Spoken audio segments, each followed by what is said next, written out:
আসসালামু আলাইকুম এভরিওয়ান, কি খবর সবার? চলে এসেছি এবার আমাদের ইয়ার এন্ড ভ্যাকেশনটা আপনাদের সাথে শেয়ার করব বলে।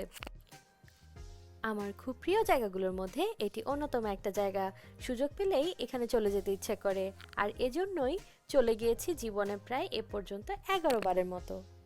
আর এটা হলো আমাদের সকলের পরিচিত আমাদের দেশের সবচেয়ে উল্লেখযোগ্য সম্পদ আর পৃথিবীর সবচেয়ে দীর্ঘতম সমুদ্র সৈকত কক্সবাজার। আল্লাহর নাম নিয়ে ঘর থেকে রওনা হয়ে গেছি। এখন বাস ধরতে হবে। সাথে আছে মা, বনুসোনা আর শাহিনও।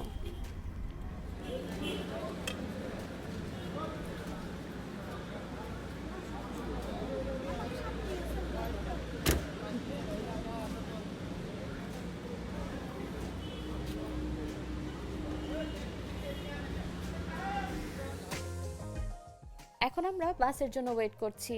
আমরা আবার যেখানে সেখানে খাওয়া দাওয়া শুরু করে দেই। এখানে বাসের জন্য ওয়েট করতে করতে একটু কফি খাচ্ছিলাম।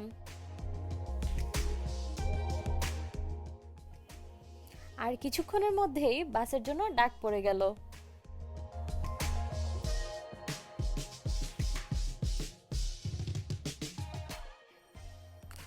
এখন শাহিন আমাদের ব্যাগগুলো তোলার জন্য হেল্প করছে।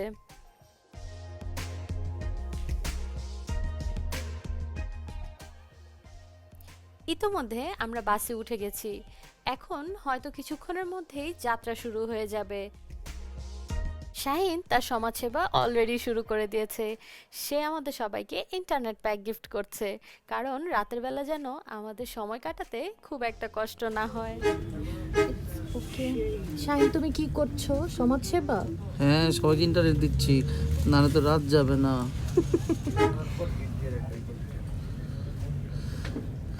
ভালো লোক তুমি একটা, মাশাআল্লাহ। কিছু ইনিশিয়ালস আছে, এগুলো বের করে রাখতে হবে।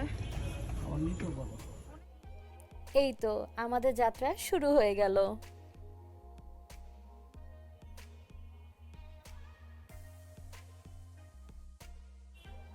নর্মালি আমি কোথাও গেলে বাসে যাওয়াটাই বেশি প্রেফার করে থাকি, কারণ রাতের বেলা দেখতে দেখতে যাওয়াটা আমার কাছে খুব এক্সাইটিং মনে হয়। না, আমরা কোন রেস্টুরেন্টটা চিনতে পেরেছো? হ্যাঁ, এটাতেই তো সাজেক যাওয়ার সময় আসলাম, তাই না? হ্যাঁ, তুমি লাফালাফি করছিলা। সাজেক যাওয়ার সময় এইটাতেই ছিলাম, মানে আসলাম আমরা। আসো, কোথায় মেয়ে, কোথায় তোমার? সব সময়কার মতো আরেকটা অভ্যাস বাদ দিলেই না, রাতের বেলা হাইওয়ে হোটেলগুলোতে খাওয়া। এখানে খেয়ে নিলাম খিচুড়ি আর মাংস, আর চা তো আছেই। রাতের বেলা শীতকালে চা না হলে একদমই হয় না যেন।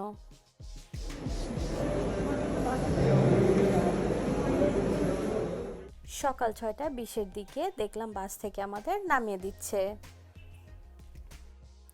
শীতের দিন বলে ট্যাক্সি পেতে একটু মুশকিল হয়ে গেল। ডলফিন মোড়ে একটা ট্যাক্সি নিয়েই রওনা হয়ে গেলাম হোটেলের দিকে।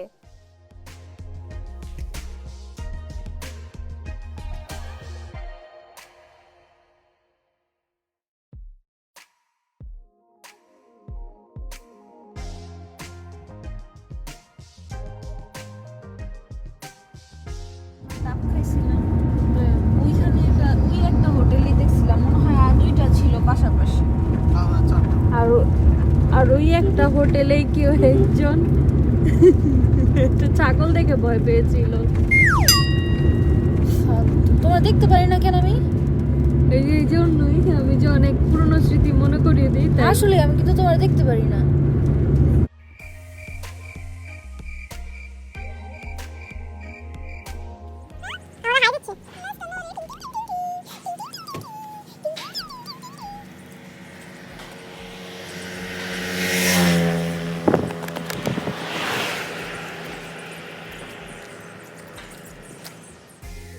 চলতে চলতে ক্ষুধা লেগে গিয়েছে। মাঝে সল্ট্রেন নামক একটা রেস্টুরেন্ট থেকে নাস্তার পর্বটা শেষ করে নিচ্ছি। খুব সুন্দর একটা রেস্টুরেন্ট বলা যায়, আর লেমন টিটা তো চাঙ্গা করে দিল।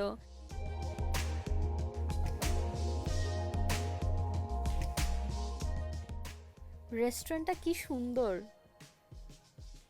পিছনে গাছপালা আর ছোট ছোট পাহাড়।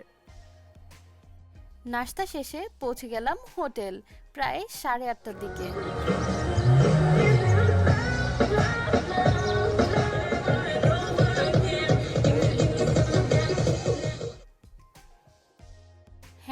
এবার আমরা থাকছি রয়্যাল টিউলিপ বিচ রিসর্টে।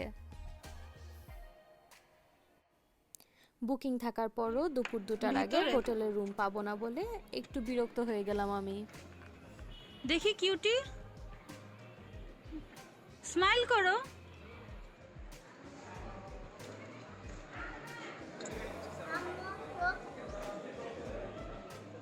খুব বোরিং লাগছিল, তাই সময় কাটানোর জন্য বিচ পাড়ে চলে গেলাম। বিচ পাড়ে বসে থেকে প্রকৃতির অপার সৌন্দর্য উপভোগ করার পাশাপাশি কিছু ছবি তোলা হলো, আর চালিয়ে নিলাম কোয়াড বাইকও।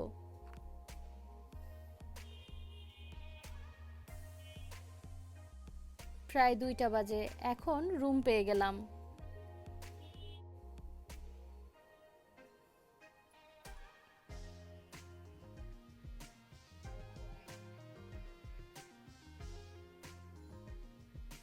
একটু রেস্ট নিয়েই এখন পুলের দিকে যাব। সুইমিং করবেন? ঠান্ডা না? না, আমার ঠান্ডা লাগে, আমি সুইমিংয়ে যাবো না। হ্যাঁ, ঠান্ডা লাগে। সুইমিং করবেন না? না, আমি সুইমিং করবো না। রিয়েলি? আম্মু কি সুইমিং এ নামবেন? ঠান্ডা ওইটারে নামাও তো, ওইটারে নামাও। আরে